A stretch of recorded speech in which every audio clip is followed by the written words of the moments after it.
वंदे मातरम प्यारे साथियों, स्वागत है आपका अपने चैनल यूथ स्टडी सेंटर में।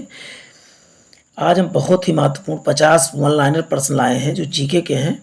ये बहुत महत्वपूर्ण प्रश्न है, छोटे छोटे प्रश्न हैं जो बार बार परीक्षाओं में पूछे जाते हैं, उन्हीं की बात मैं करूँगा। तो कुछ बच्चे कमेंट बॉक्स में कमेंट करते रहते कि सर मुझे कोई जीके के क्वेश्चन याद नहीं होते। तो आपको मैं बता दूं कि याद करने का बहुत बेहतरीन तरीका है कि आप को किसी चीज़ से आप अपने दिनचर्या से यानी रोज़मर्रा की चीज़ों से या तो उसको जोड़ लीजिए, या तो खुद को पढ़ाइए, या दूसरे को कोई मिले तो उसको पढ़ा दीजिए। शीशे के सामने करके खड़े होकर आप बोल दीजिए, या कोई अपने समकक्ष मिले तो उसको पढ़ा दीजिए। तो इससे आपको बहुत आसान तरीके से याद हो जाएगा। चलते हैं, आज का सेशन प्रारंभ करते हैं। आज के सेशन का पहला क्वेश्चन है, खट्टे फलों में कौन सा अम्ल पाया जाता है, कौन सा एसिड पाया जाता है? तो एसिटिक एसिड। जैसे नींबू में का सबसे अधिक एसिटिक एसिड किस में पाया जाता है? तो आप बताएंगे कि आंवले में पाया जाता है। या विटामिन सी किस में पाया जाता है? तभी बताएंगे आंवले में। भारत में के प्रधानमंत्री के ओहदे को क्या माना जाता है? तो कार्यकारी प्रमुख माना जाता है। चलते हैं, ताजमहल, बीबी का मकबरा, एतमादुल्ला किस चीज़ का स्मारक है? तो आप बताएंगे मृत व्यक्ति का स्मारक है। सम्राट अशोक किसका उत्तराधिकारी था? तो आप बताएंगे बिंदुसार का उत्तराधिकारी। बिंदुसार का बेटा कौन था? सर सम्राट अशोक था। भारत में संविधान की पहली बार कब संशोधित किया था? तो 1950 में। क्या 9वीं अनुसूची जोड़ी गई थी। रोलेट एक्ट को किस वर्ष लागू किया गया? तो 1919 में रोलेट एक्ट पारित हुआ था।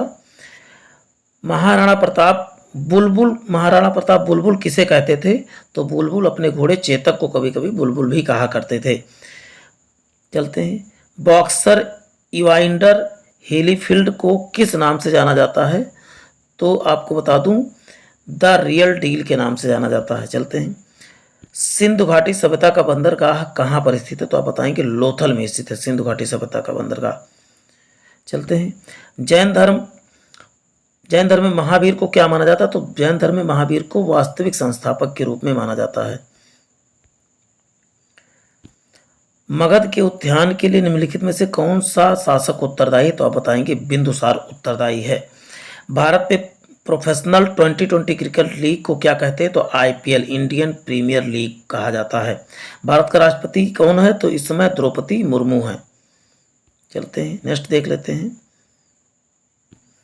सचिन तेंदुलकर को हाल ही में किस किताब से नवाजा गया है? तो आप बताएंगे पद्म विभूषण से नवाजा गया है। और वैसे उसके पहले क्या नवाजा गया, कौन सा? तो भारत रत्न से नवाजा गया था। इसरो के हेडक्वार्टर कहाँ पर? तो आप बताएंगे इसरो का हेडक्वार्टर बेंगलुरु में है। संसद के कौन से 2 हाउस है? तो एक राज्यसभा, एक लोकसभा।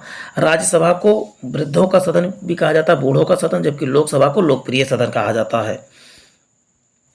सबसे छोटा राज्य कौन सा है? तो आप बताएंगे सबसे छोटा राज्य गोवा। रामायण के लेखक कौन से? तो आप बताएंगे वाल्मीकि हैं।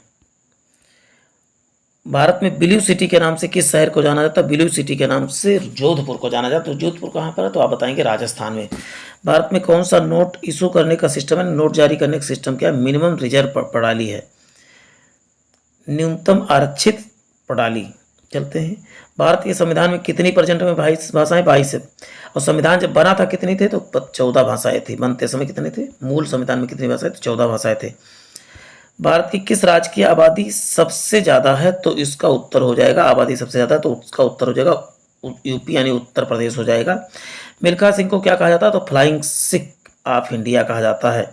चलते हैं, भारत का सबसे बड़ा राज्य कौन सा है? तो सबसे बड़ा राज्य कौन सा है? तो राजस्थान हो जाएगा।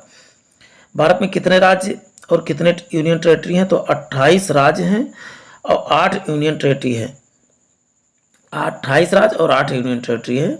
चलते हैं, नेक्स्ट देख लेते हैं, भारत के 14वें प्रधानमंत्री कौन से? तो आप बताएंगे नरेंद्र मोदी हैं। गुप्त काल में कौन सी गुफाएं निर्मित हुई थी? तो अजंता की गुफाएं तथा एलोरा की गुफाएं गुप्त काल नहीं, केवल अजंता की गुफाएं जो गुप्त काल में बनी थी। 7 अजूबों में कौन अजूबा आगरा में स्थित है? तो आप बताएंगे ताजमहल। सह्याद्री को किस नाम से जाना जाता है? वेस्टर्न घाट या पश्चिमी घाट के नाम से भी जाना जाता है।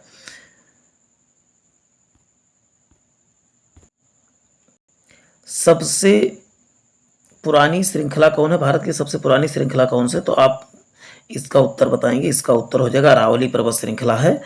ट्विन सिटी या जुड़वा बहनों का शहर किसे कहा जाता है? तो हैदराबाद और सिकंदराबाद को कहा जाता है। भारत का राष्ट्रपिता कौन सा? तो आप बताएंगे महात्मा गांधी है। भारत का राष्ट्रगान किसने लिखा था? तो रविन्द्रनाथ टैगोर। जबकि राष्ट्रगीत किसने लिखा था? बंकिम चंद्र चटर्जी ने लिखा था, वंदे मातरम। बाद से बंकिम चंद्र चटर्जी, बाद से Vande Mataram. Father of Indian constitution किसने लिखा था? Doctor B R Ambedkar. Bharat का गणतंत्र दिवस कहा बनाया जाता है? तो आप बताएंगे 26 जनवरी को। आंध्र प्रदेश का लोक नृत्य क्या है? तो कुचिपुड़ी आंध्र प्रदेश का लोक नृत्य। भारत का गृह मंत्री कौन है? तो अमित शाह हैं। भारत के वित्त मंत्री कौन है? तो आप बताएंगे निर्मला सीतारमण है। भारत के आरबीआई के गवर्नर जनरल कौन? शक्तिकांत दास हैं। किस भारतीय ने प्रबुद्ध भारत पत्रिका शुरुआत की थी? स्वामी विवेकानंद में। भारत के शिक्षा मंत्री कौन है? तो रमेश पोखरियाल निशंक हैं। चलते हैं, भारत के रक्षा मंत्री कौन है? तो आप बताएंगे राजनाथ सिंह है। जबकि महाराष्ट्र के मुख्यमंत्री कौन है? इसका उत्तर आप ये बदल गया है, अब कौन है? तो इसका उत्तर कमेंट बॉक्स में जरूर करें। तमिलनाडु के शासक कौन है? तो इसके शासक कौन है? तो इसका भी आपको कमेंट बॉक्स में उत्तर ही देना।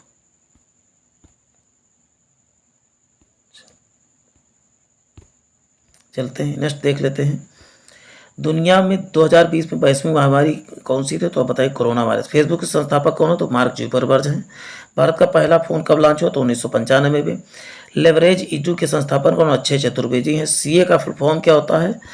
तो चार्टर्ड अकाउंटेंट होता है। भारत का लाइसेंस प्राप्त करने की आयु कितना? 18 वर्ष है। तो प्यारे साथियों, आज के लिए इतना ही। फिर मिलते हैं नए सेशन में। जय हिंद, जय भारत।